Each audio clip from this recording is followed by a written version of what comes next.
This is Fat to Fierce. Welcome to the Confidence Chronicles. I'm your host, Amy English. Join me on this empowering adventure towards a healthier relationship with food, body, and self, one delicious bite at a time.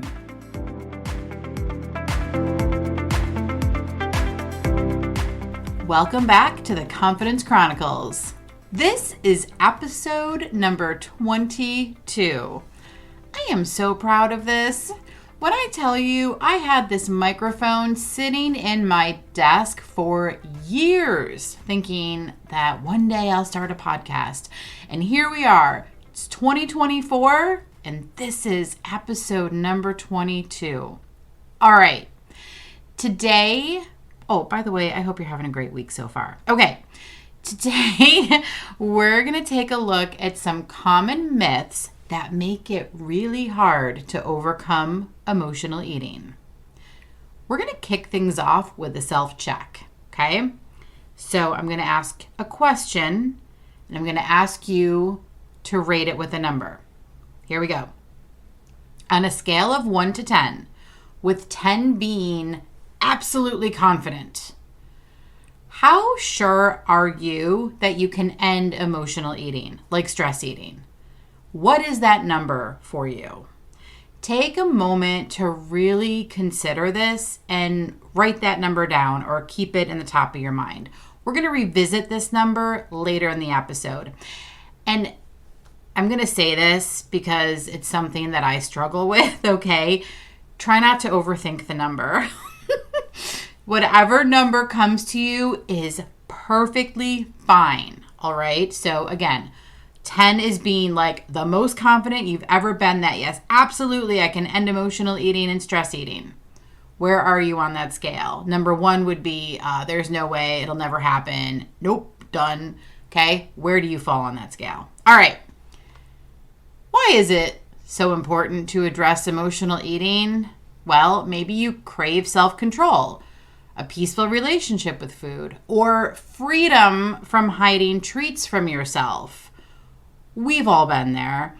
In episode 15, I shared stories about when I would ask my husband to hide Halloween candy and lock the Girl Scout cookies in the cellar, okay?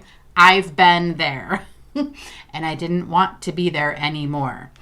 Anywho, just consider the impact a healthy relationship with food could have on your life. Imagine feeling empowered, not defeated. What would be different? How would it feel to trust yourself around food and break the cycle of emotional spirals? There are some common myths that can hold us back on our journey to emotional eating freedom. The beliefs that keep you stuck in that spiral and at the mercy of food, feeling like you have no control. Let's tackle 3 of the big ones today. Okay. Myth number 1. I'm an emotional eater. This is who I am. If you've ever said this to yourself, let's check out what this thought, belief does to us, okay? Now, I also, just a quick side note, these myths that I'm going to share with you today are all from my personal journey. These are all things that I used to say to myself, right? So you might have very similar myths that or similar thoughts that you're thinking. They could be a little bit different. Maybe you have, your own spin, your own sentences that you tell yourself. So just listen with curiosity and see what resonates here, okay?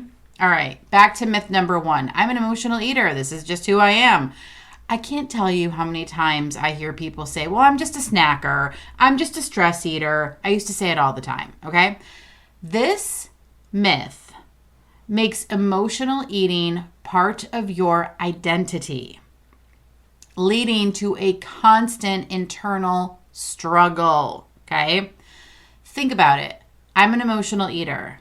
How does that feel? For me, it's defeated and hopeless.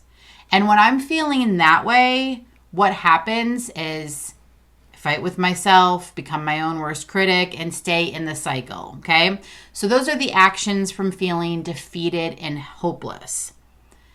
It's more helpful to see emotional eating as a learned behavior, a habit, not your core being, okay? So what's a new belief? Emotional eating is a habit, not my identity. The feeling from that might be hopeful, relieved. What actions happen when we're feeling hopeful and relieved? Might be open to change. You can separate yourself, okay? That's probably the most important one because it's no longer part of your identity. And when you can separate yourself, it's a lot easier to take steps going in a different direction.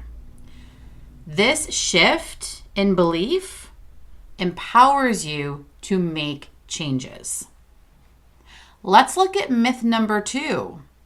It's impossible to stop. I'll never be able to control it, okay? Could be one of those or both of them or some variation on one or the other, okay? When you're believing this, that it's impossible to stop and you'll never be able to control it, it's going to be really hard to overcome it, okay? Because it feels like food has control. There's like this powerful pull that makes it hard to resist the urge to eat. You wish you could break the spell, you just don't know how. And it may leave you feeling frustrated and helpless. That was my case. That was my experience. And when we're feeling frustrated and helpless, what happens? What actions take place in that feeling state? Well, we might give up or think, why bother? Just live with it, more of the same cycle.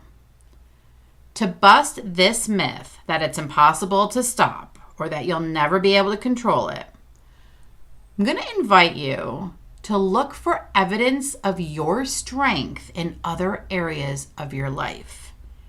You have made changes. You've overcome challenges before. I'm certain of it. And you can overcome this one too. So how about a new belief here to bust this myth? I'm capable of change. That might bring a feeling of curious, inspired. And then the action there is you're more aware. You're noticing. You can start collecting evidence and seeing the possibility that, well, I am capable of change. I've changed other things in my life. Heck, we get dressed every morning. A lot of us. Maybe not everybody. I get dressed every morning. Maybe you do too. So think about this for a second. Every day we're changing our clothes. That's change. Now you might giggle and say, oh, Amy, that's really basic. But seriously, it's evidence of change. And so if it's a struggle to find other areas where you have changed, start with the basic stuff, okay? Maybe you've changed other habits. I know I've talked about this one before. I quit smoking in 2006, right? That was a big change. And I will share that I used that as evidence when I was overcoming emotional eating. Because it was like, heck, I quit smoking. If I quit smoking, I'm sure I can change these habits with food. And I've also shared before that overcoming emotional eating is a little bit more tricky than quitting smoking because, when I quit smoking, I just, made sure I didn't have cigarettes around. Can't do that with food because we literally need food to survive. So it's a little bit more challenging, a little bit more sinister, I like to say. But I was still able to use quitting smoking as evidence that I am capable of change. And that feels a heck of a lot better than I'll never be able to control it. I'll never be able to change. This is just who I am, okay? There's a combination of the first and second myth together. Not helpful. Okay. Myth number 3, as you can probably tell, I am super passionate about this topic in particular, okay?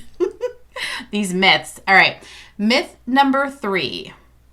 This one's a little bit of a spin, so hang with me for just a second, okay?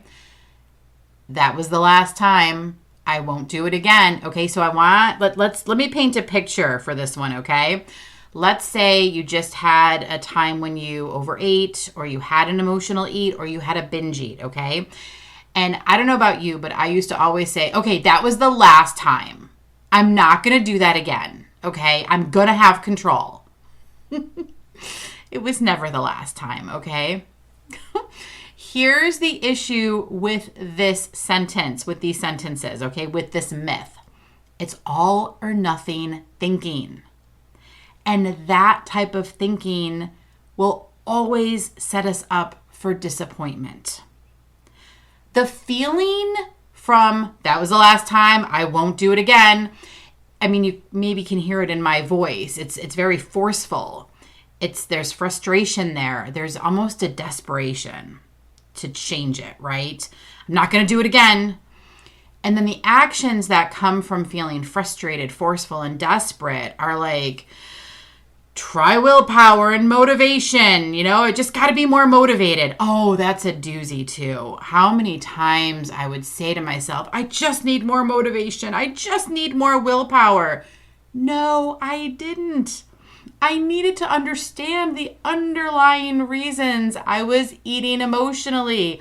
And that's the problem with relying on willpower and motivation. They don't address the underlying issue.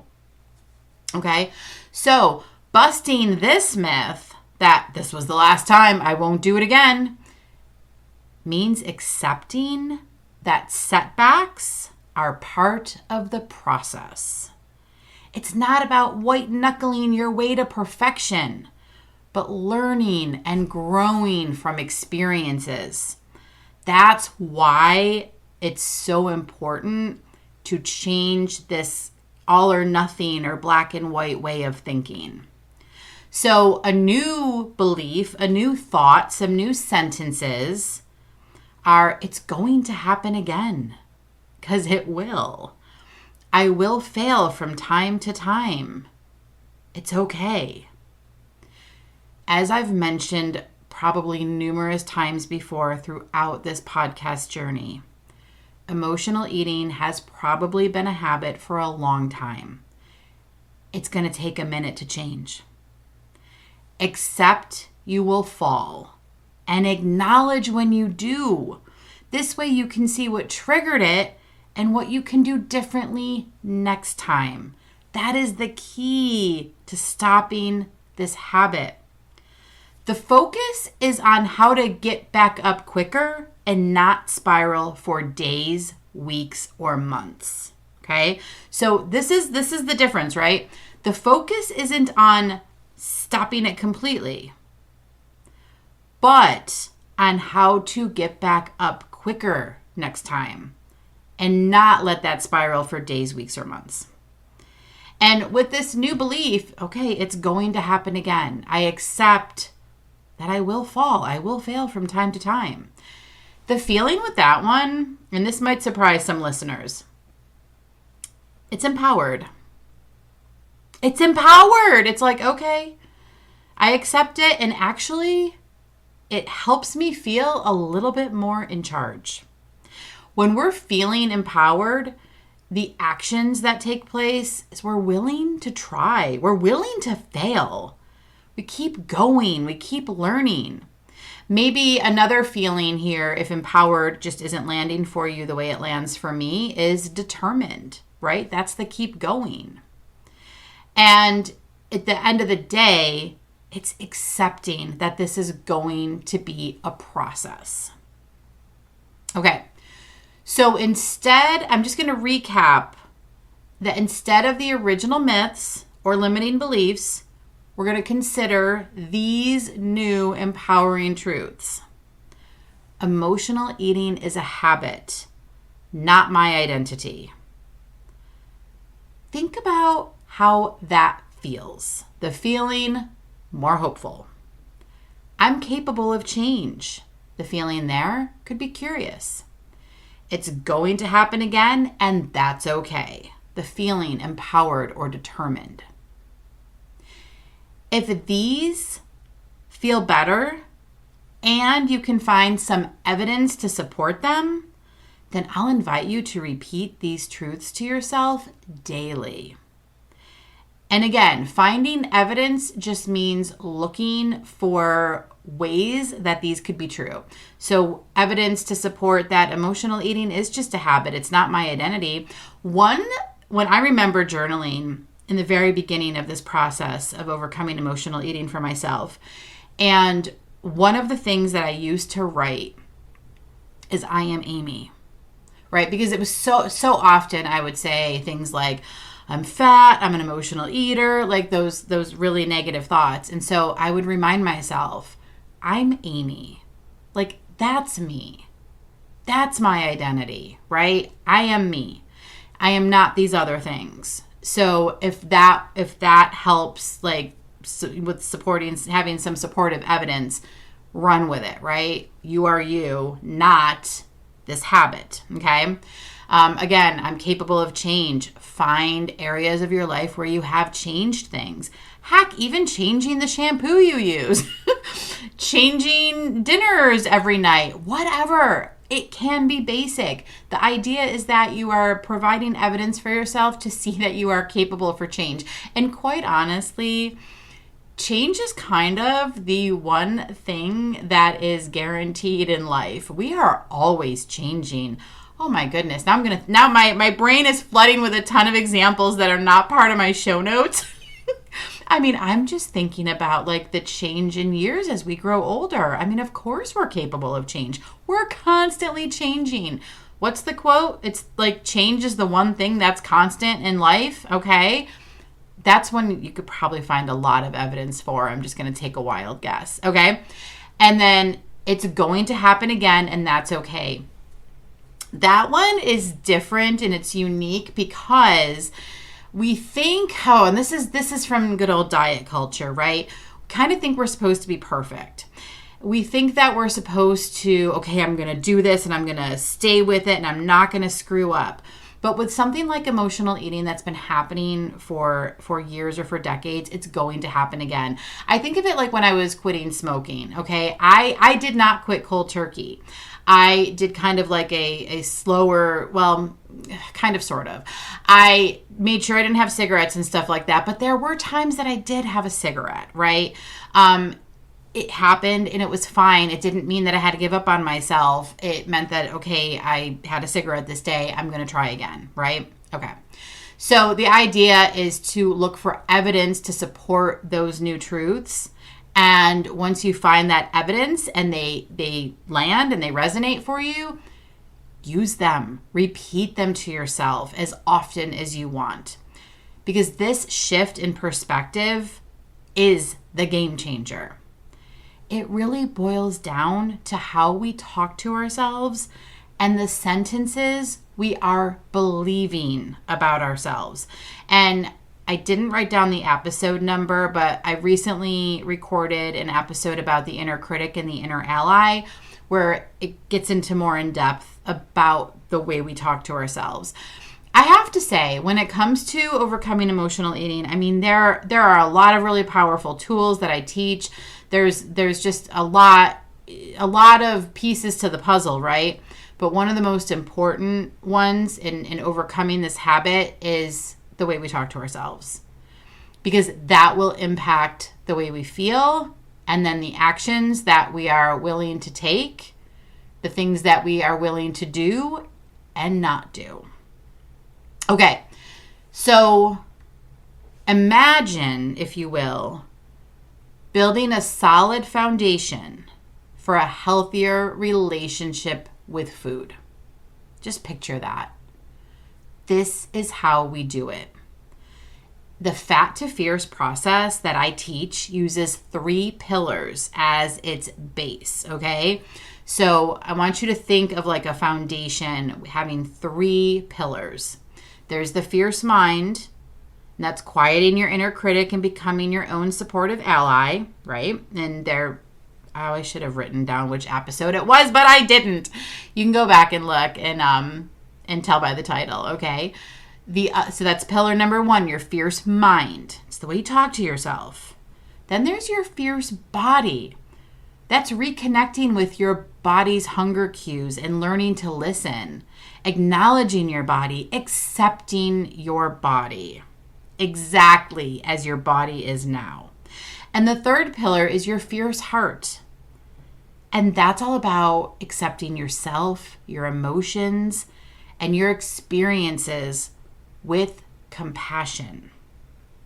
All of these working together are what lay the foundation for going from fat mentality to fierce mentality.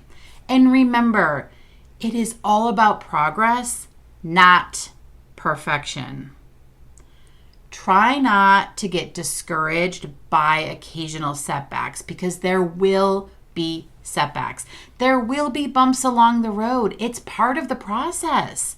Another thing I've said before is this transformation to overcoming emotional eating and feeling comfortable with yourself and your body, maybe for the first time ever, this entire transformation is not a light switch. The habit of emotional eating is not just going to turn off. If it was that easy, we would not have surgeries and medications to help people quiet the food voices, okay? We are taking eating patterns that have been formed and strengthened over the years. It will take a minute to unwind and detach from that. And the one thing I tell my clients all the time, you will have an overeat, an emotional eat, and or a binge eat during our time together when we're coaching one-on-one. Probably several. I tell them to plan on it. And when it does happen, bring it to your next session. Because that's where we're going to capture the gold nuggets of information that will help change the patterns. Awareness in this process is everything. I had a client who used to stop for donuts after a stressful day at work. It was on her way home, and she would stop. Early in our work together, it happened, and she didn't want to tell me about it, but she bravely brought it to session. And I was so excited, which typically throws people off. And again, I think that comes from, diet culture where we're supposed to be quote unquote good. But here's the thing. I love it when my clients bring a recent eating experience to their session, because I know they're about to gain valuable insight into their patterns and habits with food. It's honestly my favorite part of coaching. I think we're so used to being shamed and feeling guilty for eating quote unquote bad, especially if it's a binge, and especially if we're overweight.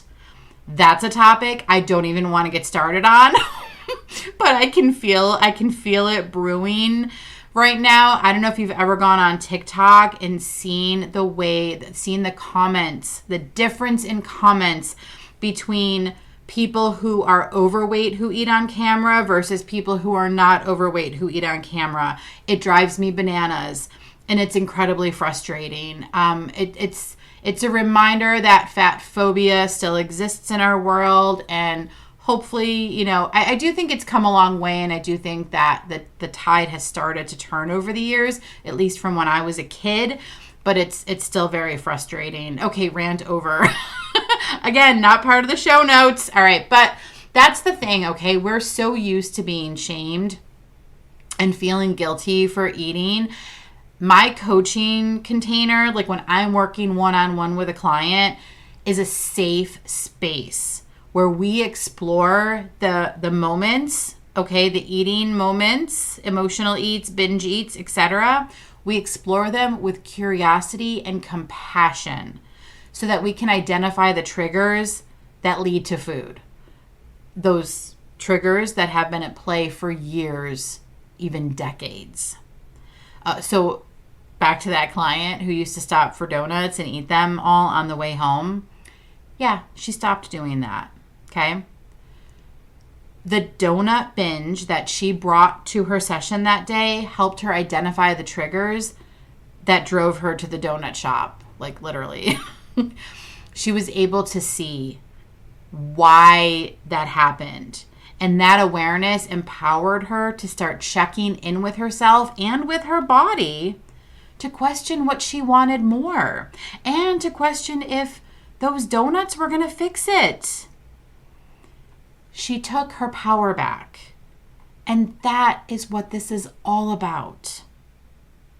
And she took her power back all because she brought it to session. Okay. With the strong foundation that I mentioned, you will be better equipped to navigate emotional urges and make empowered choices. You learn to course correct when needed. And then those emotional spirals will become less frequent, less intense, and much shorter. Course correcting, again, remembering it's going to happen again and it's okay. You're just going to course correct when it does. This is how you break the cycle for good. Okay, with all that has been said in our session today, let's revisit that initial confidence level, shall we? Okay, on a scale of 1 to 10, with 10 being absolutely confident, after hearing these myths and the new beliefs today and some of the other stories that I shared, how sure are you that you can end emotional eating? Has your number changed after hearing the new truths today? Is there a slight shift towards, well, maybe it's possible? Now, just imagine yourself 6 months from now. What does your life look like with a healthier relationship with food? If you want to learn more about private coaching with me or get other resources to help you along your journey, head over to my website, amyenglishcc.com. There's a plethora of information for you. All right, that is it for the Confidence Chronicles today. I hope you have a great week. Until next time. Are you ready to take control of your eating, embrace your body, and boost your confidence?